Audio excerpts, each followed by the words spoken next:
tell you a little story. Walk with me. Imagine yourself being invited to a meeting.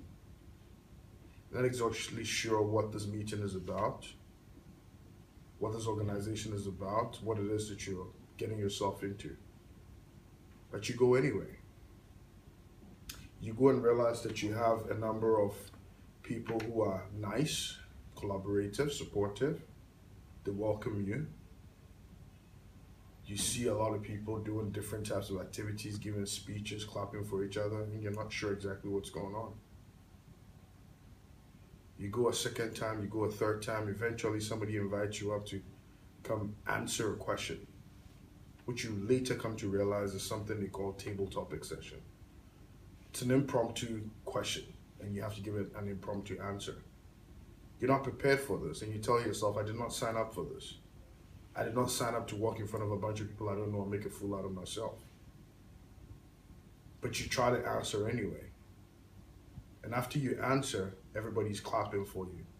They're supporting you, they're encouraging you, they're letting you know that it's okay, that no answer is the wrong answer. You're just merely supposed to learn how to prepare yourself when you're called impromptu to answer.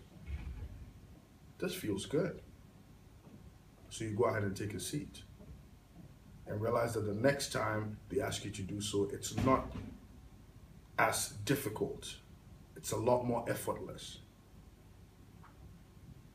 Then as time goes on, somebody approaches you and says, hey, have you considered being a member of this club? This Toastmasters club? And you think to yourself, what does it take?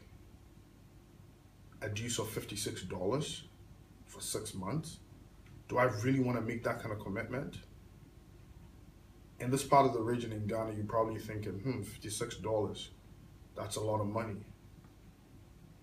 But then due to some of the nice people you met in the club and due to the realizing network, knowing that your network determines your net worth, you decide, well, $56 is not such a big deal to put in to get access to this great network that spans across the country. So you go ahead and make that commitment. Now, once you make that commitment, the VP Education, who's one of the executive officers, approaches you and says, hey, you know what? Have you considered doing your first speech? Now, your first speech, which is your icebreaker, as stated in the 2 manuals that you just received because of this commitment that you made, outlining your progress through this program, you decide, let me give this a try. I'm not sure about it. I'm not sure I'm ready to talk about myself. But you're encouraged that this is one way to get rid of the butterflies that you've been feeling every time that you stand in front of an audience of unknown faces. So you take the shot anyway. And in preparing for this, because you want to do so well, you realize that you're going through a moment of self-reflection.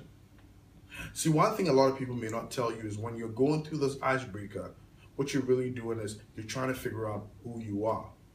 You're going through this mode of self-reflection. You're going through this mode of researching and figuring out who you are and how to describe yourself to somebody else objectively. Eventually, you give the speech. Everybody claps for you. You feel good. But then you just realize also that you've just gotten to a point of your life where you know yourself a little better. Your confidence is growing because now you know who you are. You've come to discover what your purpose is.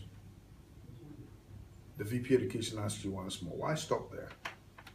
And she assigns you a mentor, somebody who can guide you through the process of improving your skills.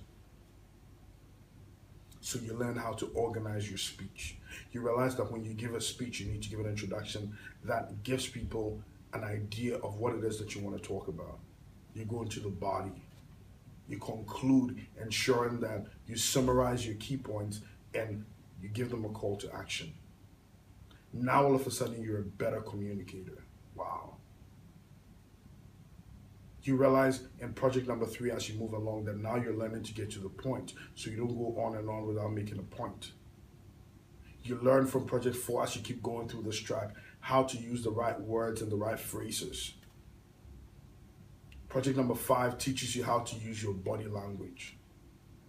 Project number 6, vocal variety. Now you don't sound monotonous anymore. You hear your friends now beginning to tell you, you speak better. There's something different about you. You project yourself better. Wow, I loved your presentation. Your boss is beginning to notice, because now when you give presentations in the office or when you talk to him, you sound a whole lot better. Your arguments sound more solid. Then as you approach project 7, you realize that it's not enough to just throw numbers and body numbers and statistics around. You need to sound credible by giving sources, references, researching appropriately. Here comes project 8, visual aids. You realize that presentations are not PowerPoint. They are merely there to guide you, support your viewpoints. So you use them casually as supporting briefs to what it is that you actually say when you present. Then in project 9, you learn to persuade. Now this is a beautiful skill that people who are in the law profession or other professions where they need to salesmanship, etc., find welcoming. You learn to persuade people to see your point of view. But even more powerful than learning to persuade is learning to inspire. For persuasion merely gets somebody to see your point of view, but inspiring lets them believe in it well enough to take that point of view and make it their own, so that they in turn can persuade somebody else. Now at this moment, the mother organization, Toastmasters International in Pasadena, California, sent you a beautiful certificate, basically telling you, hey, you have done a good job. You have done a wonderful job. You are now a competent communicator. Now at this point,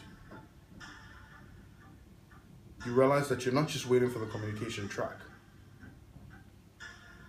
The VP Education encourages you to look at yourself as a leader as well.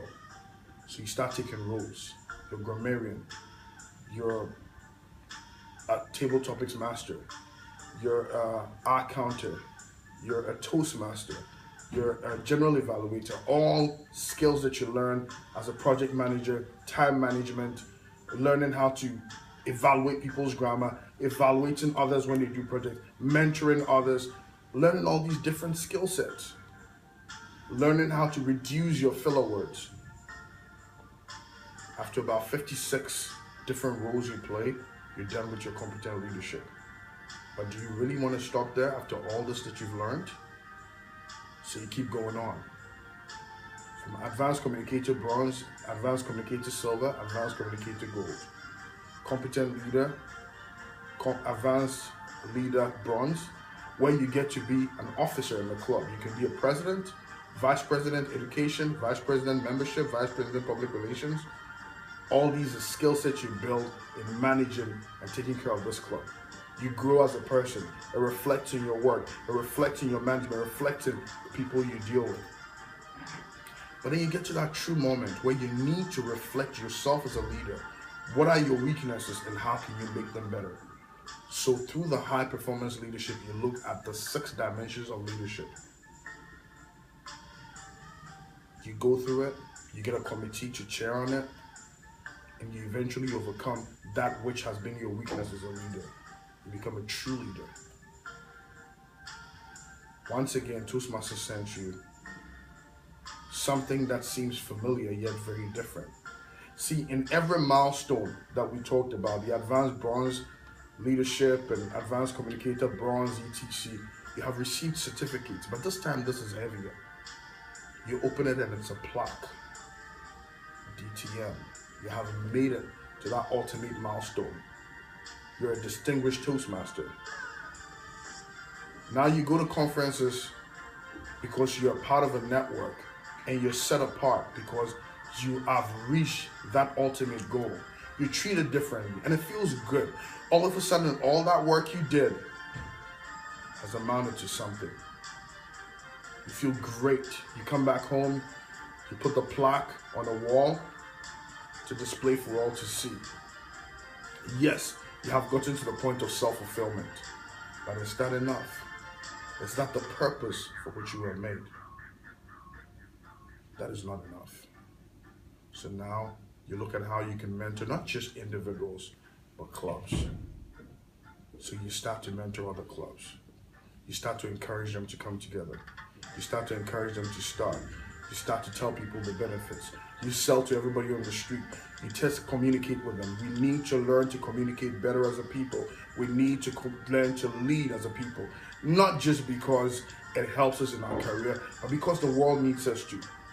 For our country, for our continent, for our world, we need to learn to engage, be discerning, show that through ethical leadership. Some people may listen, some people may drag their feet. It takes patience. Sometimes you may feel like giving up because the clubs are not moving ahead. Until that one fateful day, when somebody calls you and says, thank you for sponsoring us, we are ready to charter. And that's what the Toastmasters journey is all about. You smile, you congratulate them, you enjoy with them, and then you start with another club. This is Toastmasters, where leaders are made.